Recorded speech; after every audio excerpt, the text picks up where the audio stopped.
جی السلام علیکم. یہ 252 یعنی 252 ملاقاتیں آج آپ سے کمپلیٹ ہوئی ہیں. میرا چینل سبسکرائب کیجیے، دعاؤں میں یاد رکھیے. ابھی میں کاروبار سے جو تجربہ حاصل کیا ہے اس پہ روشنی ڈالوں گا. یعنی grocery store, super store, general store کہہ لیں، یا اگر آپ کی کوئی کریانے کی دکان ہے تو اس کے لیے بھی. آپ کوئی بھی کاروبار کر رہے ہیں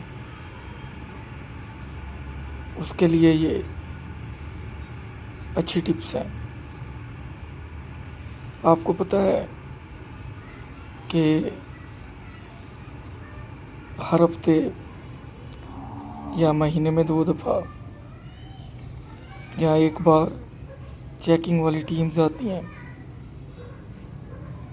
جو دالوں کے ریٹ، انڈے کے ریٹ، چاول اور خاص کر چینی کے ریٹ چیک کرتے ہیں. تو اس کے لیے جو سبزی والے ہیں ان کے لیے بھی آئی. تو کچھ وہ آپ کے کسٹمر ہیں جو ریگولر ہیں، جو آپ کے پاس تقریباً ڈیلی نہیں تو ہفتے میں ایک بار ضرور آتے ہیں. اور کچھ ایسے چہرے ہیں جو ہفتے میں ایک بار آتے ہیں یا مہینے میں ایک بار آتے ہیں. اور پھر یہ جو ہفتے میں ایک بار آتے ہیں، 2 ہفتے میں ایک بار آتے ہیں یا مہینے میں ایک بار آتے ہیں، تو کچھ تو ایسے ہوتے ہیں جو آپ سے کولڈ ڈرنک لینے آئے ہیں، سگریٹ لینے آئے ہیں، بسکٹ لینے آئے ہیں. ان کو آپ اگنور کر دیجیے. لیکن وہ جو انڈے لینے آئیں، دال کا پیکٹ پکڑ کے لیے ہیں، اگر آپ کا سیلف سروس سسٹم ہے، کسی اور چیز کو نہ ساتھ لیں یا دال چنے کی لے لیں یا صرف چینی لیں، ساتھ ایک کولڈ ڈرنک لے لیں، تو آپ کو الرٹ ہو جانا چاہیے. آپ کو سمجھ جانا چاہیے کہ یہ کوئی چیکنگ والا بندہ ہے. پھر کوئی اور بھی بات ہے، جو آفس کا آدمی ہوتا ہے، یقیناً اس نے اپنی پاکٹ میں پین یا بال پین لگائے ہوتے ہیں. وہ کینچی چپل میں بھی نہیں ہوتا، لازمی اس نے شوز پہنے ہوتے ہیں یا اچھی چپل پہنی ہوتی ہے، کیونکہ وہ آن ڈیوٹی ہوتا ہے. اس لیے اس کے کپڑے بھی بتا رہے ہوتے ہیں کہ یہ سرکاری ملازم ہے. پھر اس کی باڈی لینگویج، اس کا شاپ میں انٹر ہونا عام کسٹمر کی طرح نہیں ہوتا، کیونکہ وہ ایک حاکمانہ باڈی لینگویج لے کے آتا ہے، اس سے وہ پہچانا جاتا ہے. اس لیے جب کوئی ایسا آدمی سامان لینے آئے تو اسے جو آپ کے پاس ریٹ لسٹ اویلیبل ہے اس کے مطابق اسے سامان دیں. کبھی اسے زیادہ پیسے چارج نہ کریں، کیونکہ وہ ریٹ چیک کرنے آیا ہے کہ آپ کس ریٹ پہ چیزیں بیچ رہے ہیں.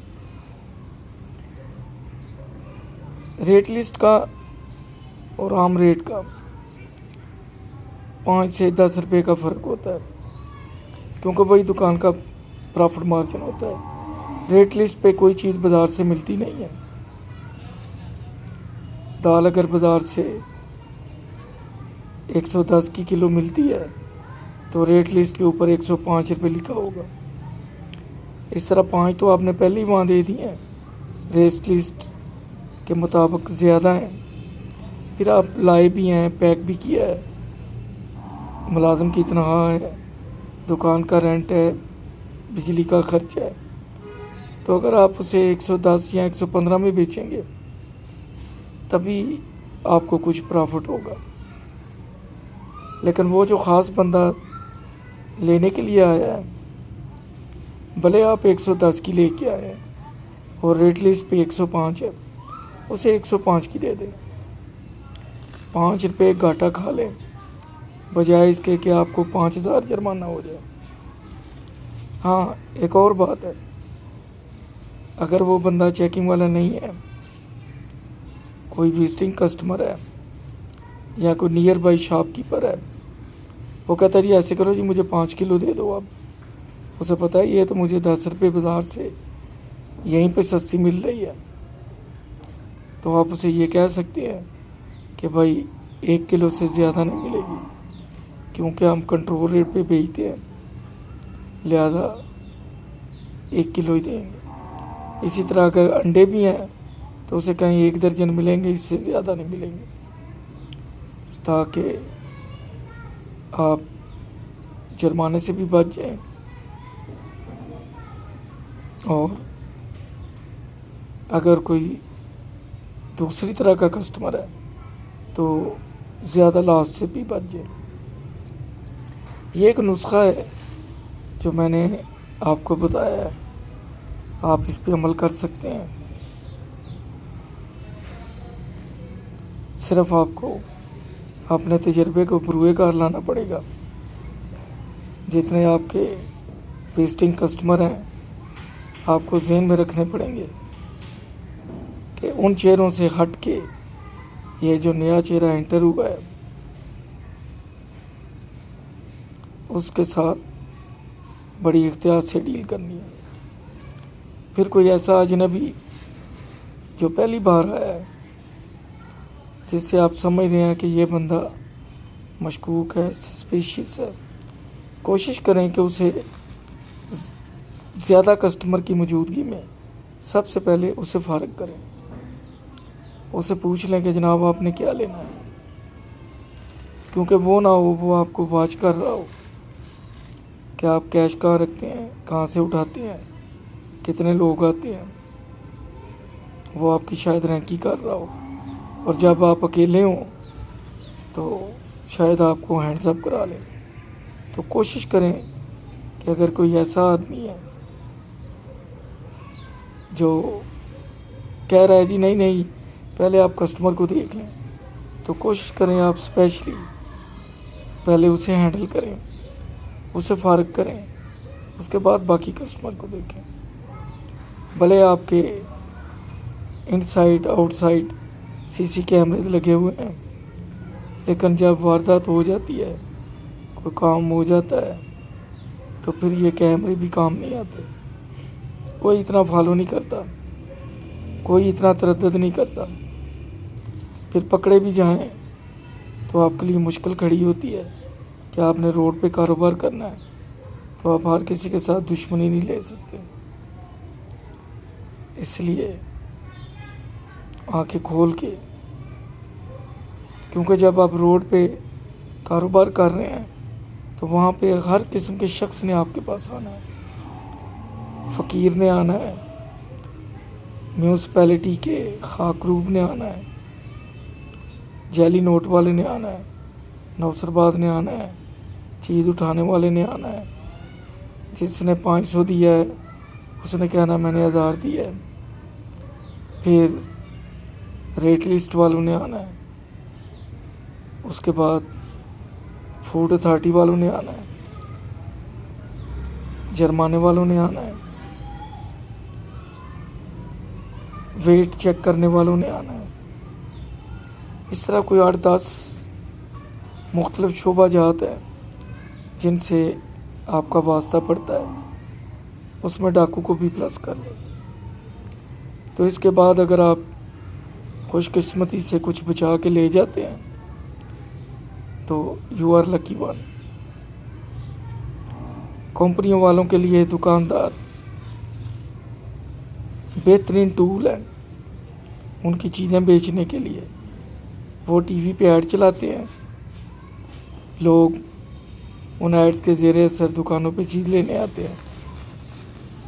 دکاندار کی مجبوری ہے کہ اس نے وہ چیز رکھنی ہے، اور بڑا تھن سا پرافٹ مارجن ہوتا ہے۔ دکاندار نے 5 روپے، 2 روپے، 10 روپے جمع کر کے اس میں سے پرافٹ نکالنا ہے، لیکن جو کمپنی والے ہیں وہ سامان جب دیتے ہیں تو 2 روپے بھی لیس نہیں کرتے اور پورے پیسے لے کے جاتے ہیں، لیکن دکاندار نے آگے ایک ٹافی کر کے بیچنی ہے۔ اگر پیکٹ میں سے 3 ٹافیاں خود کھا لی یا کسی نے کھا لی تو اس پورے پیکٹ کا پرافٹ چلا گیا۔ اصل بینیفٹ کمپنیاں لے رہی ہیں اور دونوں ہاتھوں سے منافع کما رہی ہیں۔ ایک اس میں ٹیکنیکل چیز بتا دوں کہ اگر روز پیٹل کی کمپنی ٹیشو کا باکس آپ کو 93 کا دے رہی ہے، آپ 100 کا بیچ رہے ہیں، اس کا مطلب ہے آپ کو 7 روپے بچ رہے ہیں۔ اس طرح دودھ کے ڈبے میں آپ کو 7 روپے بچ رہے ہیں۔ الٹیمیٹلی آپ کے 5 خرچ ہو جاتے ہیں، جس میں گھریلو اخراجات، ملازم کی تنخواہ، بجلی کا بل، گیس کا بل، ٹیلی فون کا بل۔ 93 کا لیتے ہیں آپ، 100 کا بیچتے ہیں، اب 7 میں سے 5 خرچے ہو جاتے ہیں، آپ کے پاس 95 ہوتے ہیں۔ ایگزیکٹ 3 ماہ بعد کمپنی والے کہتے ہیں اب آپ کو 97 کا ملے گا اور آپ نے 105 کا بیچنا ہے۔ اس طرح آپ کے پاس 95 ہے، 97 کا خریدنے کے لیے آپ نے الٹے 2 روپے جیب سے ڈال لیں۔ اور یہ ٹام اینڈ جیری بلی چوہے کا کھیل تقریباً پچھلے 15 سال سے جاری ہے۔ دکاندار کا سارا پرافٹ اس کی رینک میں پڑی ہوئی چیزوں میں گم ہو گیا۔ وہی روح افزا جو 110 130 کی تھی آج 250 کی ہے۔ گھی آئل کا پیکٹ 65 کا تھا، 240 250 کا ہے۔ لیٹر والا دودھ کا ڈبہ جو 38 کا تھا آج 150 کا ہے۔ چائے والا ڈبہ 100 گرام کا جو 32 روپیز کا تھا آج 130 ہے۔ 1.5 لیٹر کی بوتل جو 40 روپیز کی تھی آج وہ 100 کی ہے۔ شیمپو کی باٹل جو 95 کی تھی 200 ml کی اب وہ 210 220 کی ہے۔ اس طرح اگر دکاندار کے رینک میں ایک بوتل پڑی ہے تو سمجھ لیں کہ اب 2 پڑی ہوئی ہیں، کیونکہ اس کی قیمت اتنی بڑھ گئی ہے کہ ایک بوتل کی قیمت 2 کے برابر ہو گئی ہے۔ اس طرح اس کے سٹاک میں اگر پہلے 1 درجن شیمپو کی بوتلیں پڑی ہوتی تھیں اور آج وہ 6 ہیں تو سمجھ لو وہ 6 1 درجن کے برابر ہے۔ دکاندار کا مارجن دن بدن گھٹتا جا رہا ہے، لیکن کمپنیوں کا پرافٹ آف مارجن بڑھتا جا رہا ہے۔ یقین کریں جب 2002 میں میں نے اسٹور کھولا تھا تو نیشنل اور شان کا مسالہ 18 روپے کا تھا جو آج 70 روپے کا ہے۔ دہی کا ڈبہ 22 روپے کا تھا جو آج 120 روپے کا ہے۔ سب سے مہنگی دال راجما اور ماش تھی 65 کی کے جی، آج وہ 300 کے قریب کے جی ہے۔ اس طرح چیری بلاسم پالش کی بڑی ڈبی 35 روپیز کی تھی، آج وہ 130 130 سے اوپر کی ہے۔ یہ گراف ہے مہنگائی کا۔ دکاندار اب صرف ایک پوسٹ مین ہے، وہ لیفٹ سے چیز لیتا ہے اور رائٹ میں ڈیلیور کر دیتا ہے۔ اصل پرافٹ کمپنیاں کما رہی ہیں، دکاندار کے حصے میں جرمانے، ڈکیتیاں، جعلی نوٹ، اور جس کا بس چلتا ہے وہ دکاندار پہ چڑھائی کرتا ہے، کیونکہ دکاندار ایک ولایتی مرغی کی طرح ہوتا ہے جسے ہر شعبہ آسانی سے پکڑ لیتا ہے۔ میں اکثر دیکھتا ہوں کوئی نہ کوئی ارد گرد میں دکان بند ہوتی ہے تو پتہ چلتا ہے کہ فوڈ اتھارٹی والوں نے چیک کیا تھا، وہ پیرامیٹر پہ پورے نہیں اترے اور دکان سیل کر دی۔ اب وہ یورپ والا اسٹینڈرڈ یہاں پہ کہاں سے آئے گا؟ نہ وہ انوائرمنٹ ہے، نہ وہ مشینیں ہیں، نہ اسٹاف ایجوکیٹڈ ہے، نہ لیبر ایجوکیٹڈ ہے۔ یہی فوڈ والوں کو روڈ پہ جاتے ہوئے ہیپس آف فلتھ مختلف روڈ کے اوپر ہی لگے ہیں، ابلتے گٹر ہیں، ٹوٹی نالیاں ہیں اور پائپوں میں زنگ آلود پانی ہے، ان کو وہ نظر نہیں آتا۔ انہیں چاہیے کہ ان کو بھی جرمانہ کریں، کیونکہ یہ پانی بھی گھر گھر زہر بانٹ رہا ہے۔ دکاندار نے صرف ڈسٹ بن نہیں رکھی تو اس سے جرمانہ ہے، لیکن گورنمنٹ کے اداروں نے کچرا فضلہ سارا باہر روڈ پہ پھینکا ہوتا ہے۔ یہ ہمارے ملک کا المیہ ہے، اللہ کرے کبھی بہتری آئے۔ ابھی میں سن رہا تھا ابھی بارش ہوئی ہے، کراچی میں 2 لڑکے کرنٹ لگنے سے مر گئے۔ کون پوچھے گا ان کو؟ کوئی پوچھنے والا نہیں ہے۔